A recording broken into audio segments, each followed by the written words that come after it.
Excellent. I am going to smile through my horror tonight. And this is going to be fun. I'm actually really glad this is a small group. It'll make it easier on me. Hi, my name is Ben, and I'm an alcoholic. Seriously. The spider webs that we walk through, especially the negative experiences, this is tough stuff. Really tough stuff. And we have to wrestle with it. So we didn't get into some of this stuff in as much depth in the discussion, probably because little kids were here and they wouldn't have brought a lot of this stuff up. But mental health, addiction, suicide, struggles with gender identity, depression, this stuff is real. This stuff is real and it is debilitating. But it is also invisible. And it is really, really tough to understand if you're not living it. My spider web for a very long time has been alcoholism. And about 6 months ago, I took responsibility for that. I made some major changes, and I sought help through AA, and I connected with an amazing sponsor, and I've done a lot of therapy. And I've been, for 6 months, working through the steps, and I'm reaching a point of being healthier and more centered and well, probably than I've ever been. But the season leading up to this, and this season, has been one of the most difficult of my life. Step one in AA is admitting that you are powerless over alcohol and your life is unmanageable. I don't admit that I'm powerless over anything. That is not in my personality profile, so this has been a struggle. And then trying to explain this, trying to explain alcoholism, a disease, the addiction to people who aren't addicts is amazingly frustrating, especially for someone like me who is a communicator. I should be able to put words on anything and make you understand it. Especially for me because I am a binge drinker and I have been highly functional. So if you're sitting here and you're like, oh my God, I had no idea, that's the point. Don't feel bad. That's the idea with functional alcoholism, and especially with a lot of my shame triggers and people-pleasing and ego and vanity, I got really, really good at hiding it, but the problems were still progressing in areas of my life that you all couldn't see. The point is it makes it even harder for people to understand. So people have tried to be very helpful and say like, well, just, drink less when you go out, right? Or when you drink, just don't drink a lot. Or like if you have a couple, well, then stop. And it's like, okay, thank you. Not helpful. We talk in AA about the fact that this is a disease of the body and of the mind. It's a disease of the body because I am allergic to alcohol, so I cannot drink responsibly. And it's a disease of the mind because I cannot stop obsessing about drinking. So I finally got sick enough of walking through the same spider web over and over and over and flailing uncontrollably with alcohol that I decided to do something about it. And the hard thing is this is all invisible. It's all happening inside of me. And as much as I'd like to, it is not my responsibility to explain my disease. It is my responsibility not to drink today. But I will be the first to admit, for someone who isn't an addict, who isn't an alcoholic, who isn't walking through that spider web, it probably makes no sense. It probably sounds a lot like nonsense. And I also want to just name, especially with the negative experience of spider webs, we don't always get out of the spider web right away. And some of us don't get out of the spider web ever. That spider web follows us or it clings to us. Or we keep turning around and walking back and forth through the same spider web. My sponsor says, remember, this is alcoholism, not alcohol-wasm. I will always be in recovery from the abuse of alcohol. I'm happy to share if people have questions more about my sobriety, progress, experience. But I felt like, especially tonight, addiction, substance abuse, this is such a powerful example of the spider web that we can't see or understand, especially when it's other people that are going through it and it isn't our experience.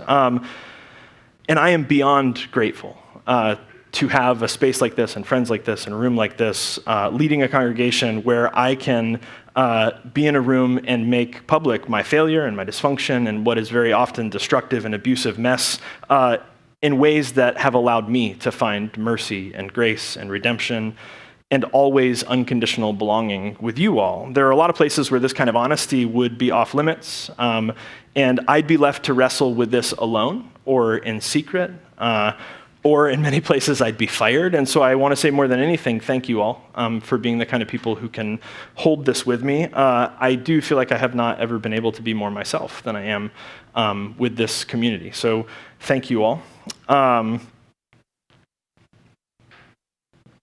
Heavy duty. Everybody just breathe and smile, right? I'm fine. I'm okay. I mean, I'm not fine, obviously. But neither are you, so...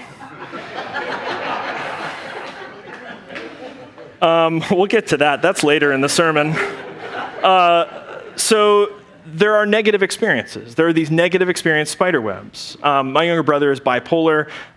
We have many folks in this community who struggle with depression, self-harm, suicidality, anxiety disorders, chronic mental health issues, many, many forms of addiction, substance abuse. These are negative experience spider webs. There may also, though, be positive ones. But even if we admit, right, even if we admit there are some positive, invisible experiences, and we sort of talked a little bit about this, maybe some sort of mysticism or spirituality, people experience a kind of calling or inspiration or a revelation. When someone else experiences it, it doesn't always necessarily mean that we handle it well or lovingly or graciously. Because let's also admit, and this is interesting how we do this, when we experience a positive, invisible experience, some kind of inspiration, it's very real. Of course, it's rational, it's legit, it's clear because we've experienced it. But when others do, then we go, well, that's suspicious. That seems sort of silly, or we use words like crazy, or that's insane, right? Whatever you've experienced, that is off limits, but what I've experienced seems totally legit. It can almost be too easy, right, to make fun of religious people. I mean, hell, if I'm really honest, we've actually gotten a lot of mileage at Collective over the years out of the us and them comparison of ourselves next to religious experiences or communities or traditions that we've rejected, that we've left, especially if we've had bad experiences, the ones that have burned us. It is easy, it's too easy to define ourselves by what we're against, especially when we can make fun of it. We can point to it and go, look how stupid that is, right? We're not like that. Look how dumb that is. It's easy when we can make fun of it. The folks who are slain in the Spirit by Jesus Wizard Benny Hinn, they look to me like they've been walking through spider webs. I can't see what they're experiencing, so it looks crazy to me. It absolutely does. From far off, I'm like, what in the hell just happened? I don't get that. But the point is, those folks probably don't understand our experience either. We think they're crazy. They probably think we're crazy also, or heretics, or whatever. What is the point? If we just continue to arrive on opposing sides of my experience is right and valid, and yours is wrong and crazy, which is what we do. We always end up back in those camps. And so let's begin here. Just because you can't see or understand my experience from where you are doesn't mean it isn't real to me. And that works no matter what side of that you're on.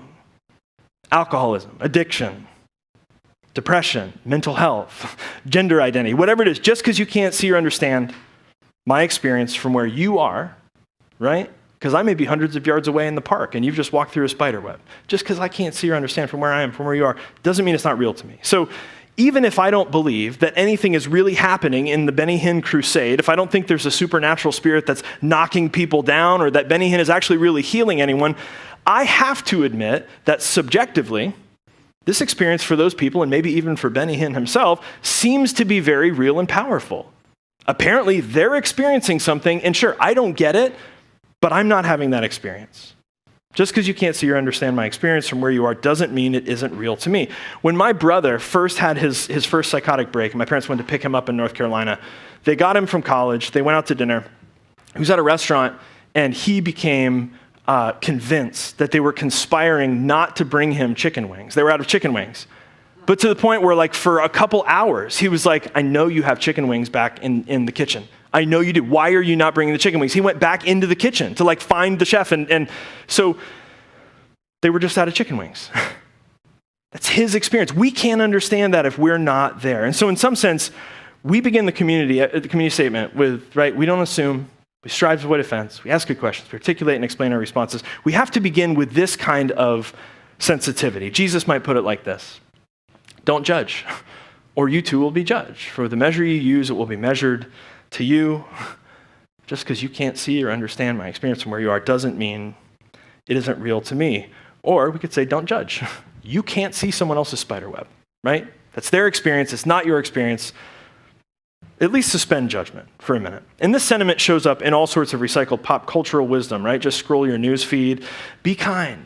You never know what someone else is going through. This is probably an adaptation from a Socrates quote. Be kind, for everyone is fighting a hard battle. You don't know what people are going through. Give everyone the benefit of the doubt today. On and on, right? This is all over Facebook and Instagram and everything.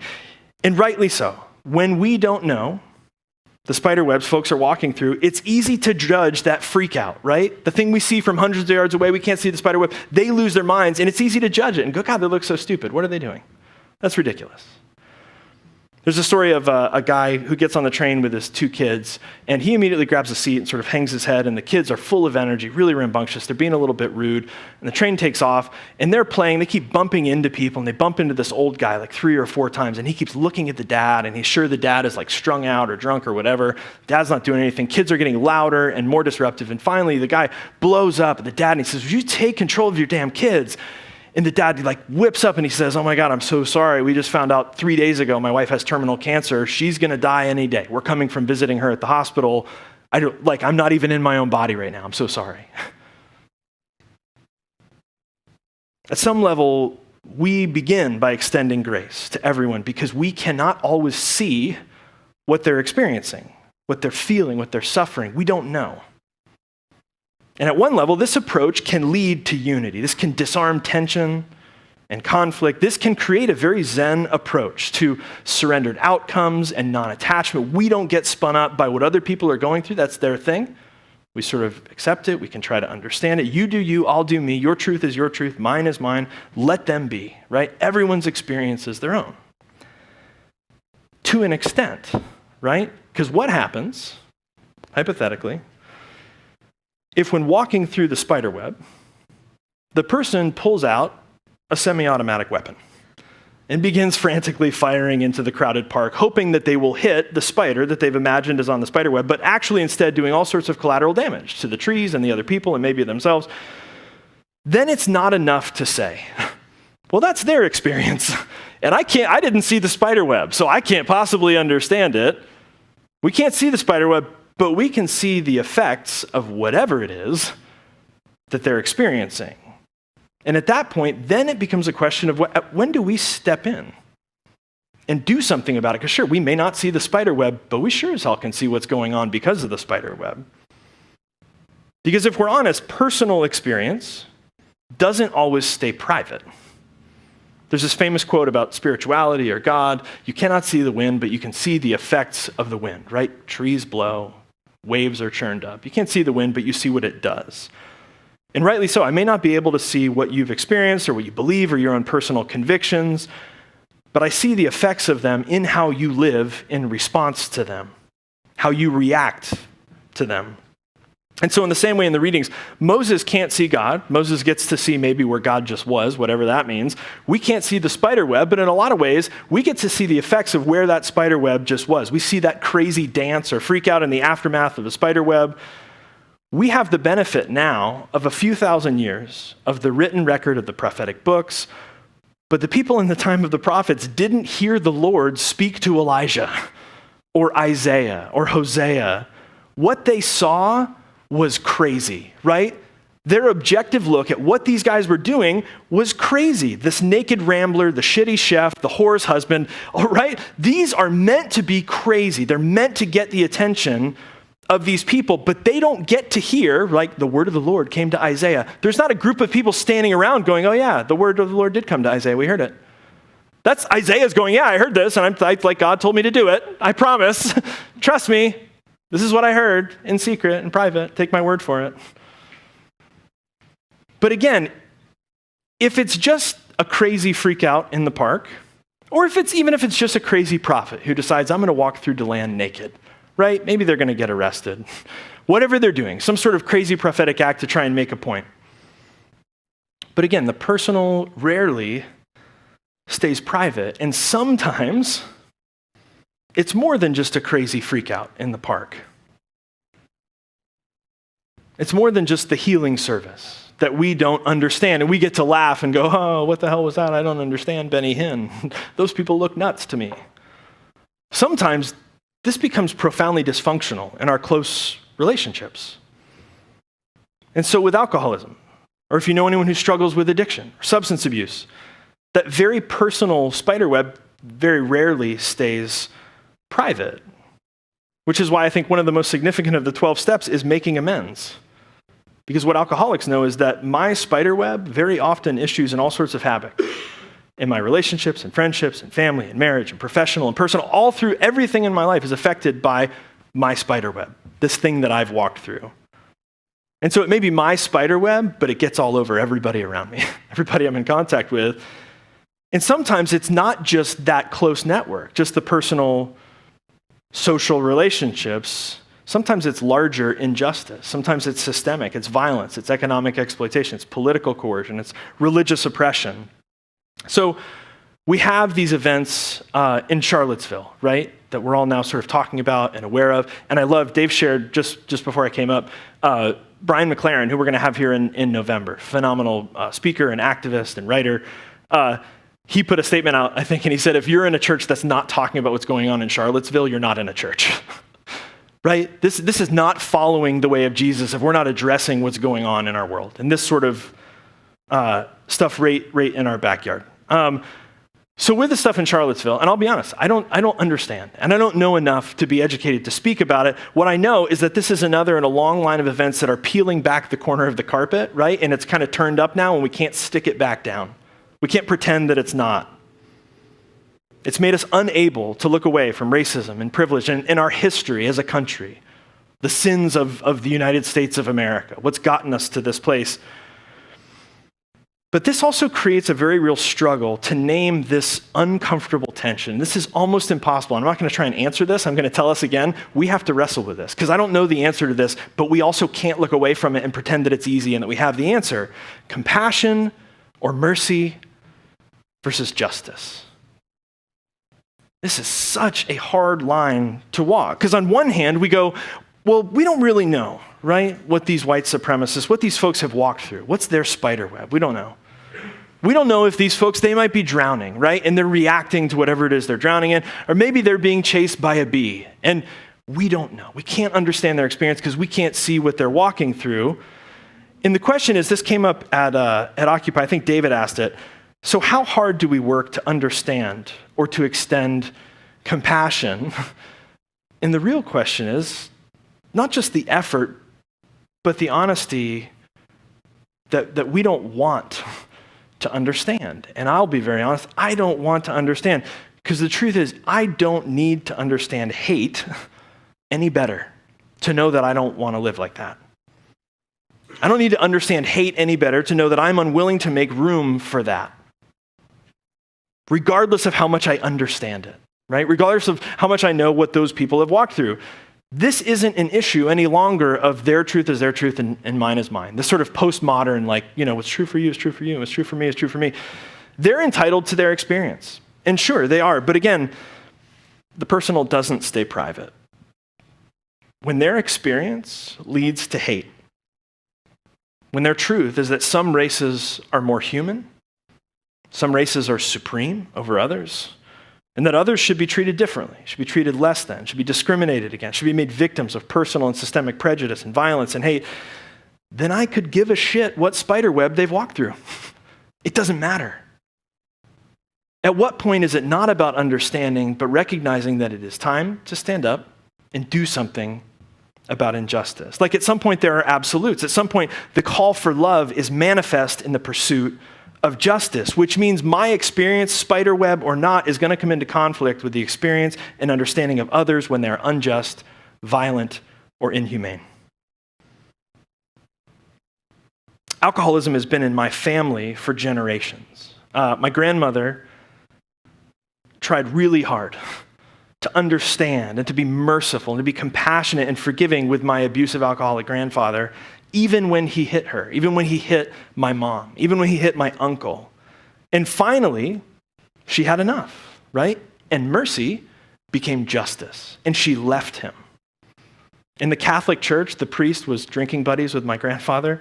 They said, you can't get a divorce. That's against the teachings of the church. And my grandmother said, fuck it. And she left the church. Because at some point, mercy and understanding become justice. And you do something. And again, I don't have the answers. I don't know where that line is. I know we have to wrestle with it.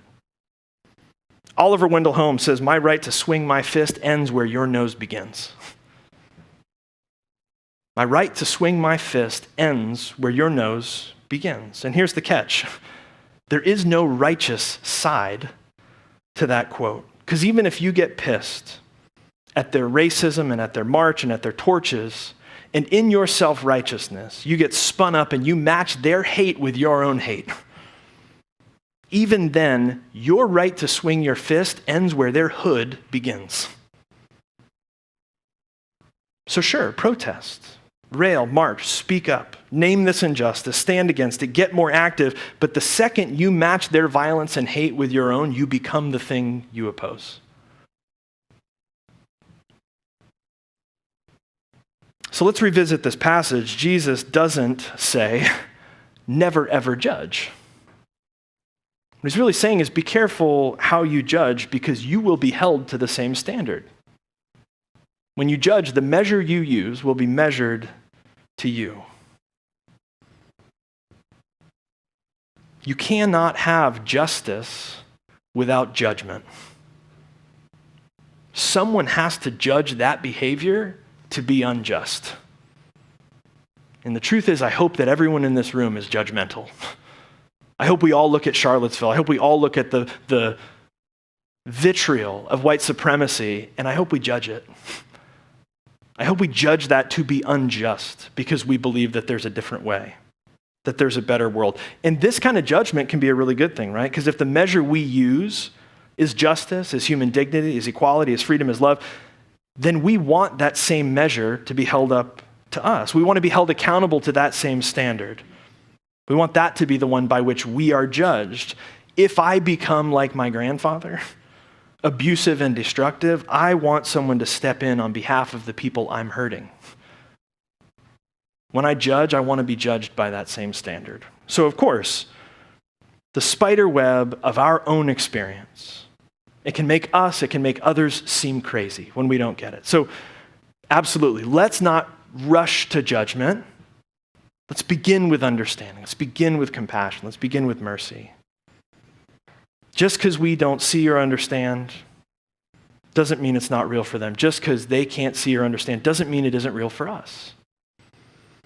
But when the reaction to whatever it is that we've experienced in our life, when that leads to inhumanity, to injustice, to violence, let's acknowledge that these are the times to practice judgment.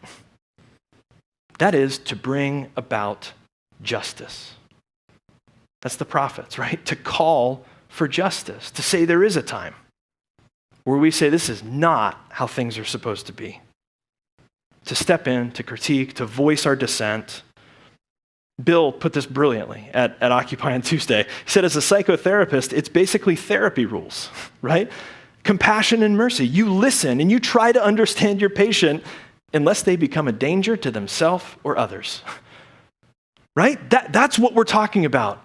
You extend mercy and compassion as far as it possibly can go, especially when it's uncomfortable for you,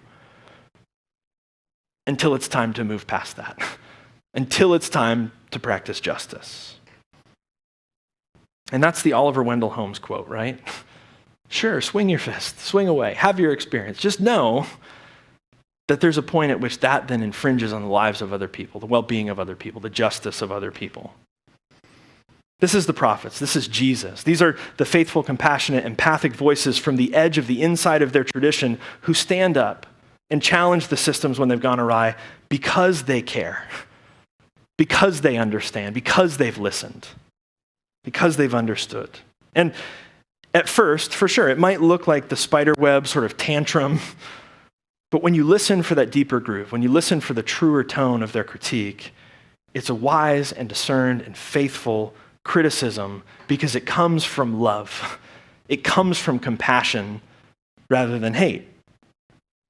And much like the spider web, it looks crazy when we can't see it, but it actually might be brilliant. I think one of my favorite stories in any of the Gospels is the Gospel of Mark. Jesus, at the very beginning of his ministry, his family comes and they basically say, shh, he's out of his mind. Don't pay attention to him, right? To all these people that have come to start following him, they say, he's crazy. And they're trying to protect him because they're worried about what's going to happen to him if he keeps talking this nonsense. But they say, don't pay attention. He's insane. He's crazy, when in fact, he's brilliant. The prophets, the same way. They're doing these spectacular, seemingly insane things that appear crazy, but they're actually brilliant ways of challenging the status quo, of disrupting groupthink and injustice.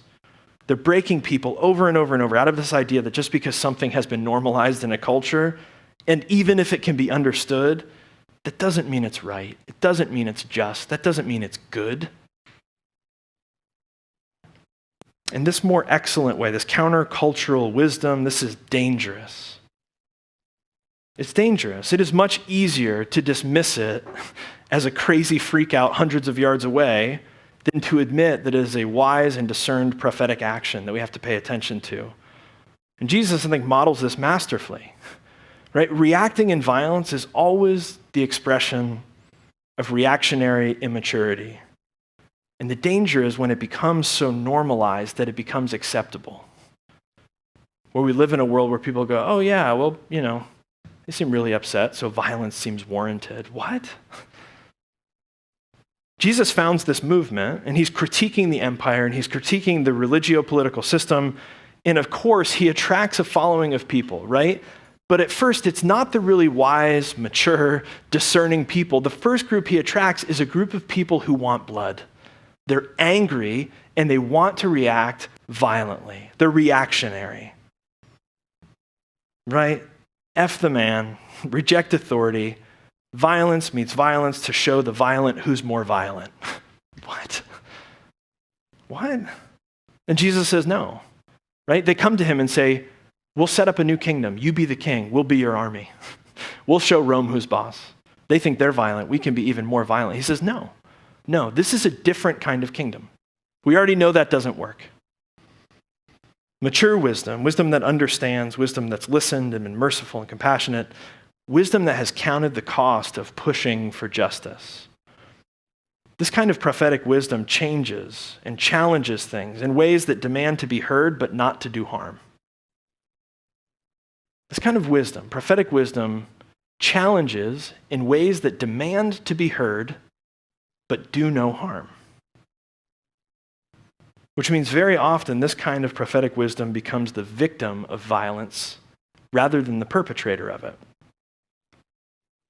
And this is part of the most profound and prophetic piece of this critique. So for Jesus, when he shares the meal with his friends, when he takes bread and wine, the symbol of his body and blood, and he breaks it, and he connects it to his body, and he connects it to his own blood. For the sake of this kingdom or this cause or this way of being that extends compassion and mercy to all, but also subverts and challenges and destabilizes and ultimately hopes to redeem the systems of injustice. He's following, this isn't new, this isn't innovative. He's following in the long line of the prophets before him who resist violence by subjecting themselves to it. Not pacifists, but activists who are non-violent. They expose the senselessness of violence by spectacularly illustrating how senseless it is. Sermon's over. Almost. I almost had it timed perfectly.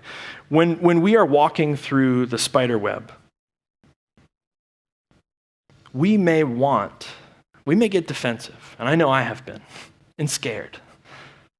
When we're going through it, we may want to reject anyone who can't understand or empathize with what we're going through. Anyone who's critical, anyone who laughs at us, anyone who's hundreds of yards away and going, they look so ridiculous because they can't understand that we've walked through a spider web. And when we're on the other side of the park and we see it, we see somebody freak out. We don't get it. We laugh. We misunderstand.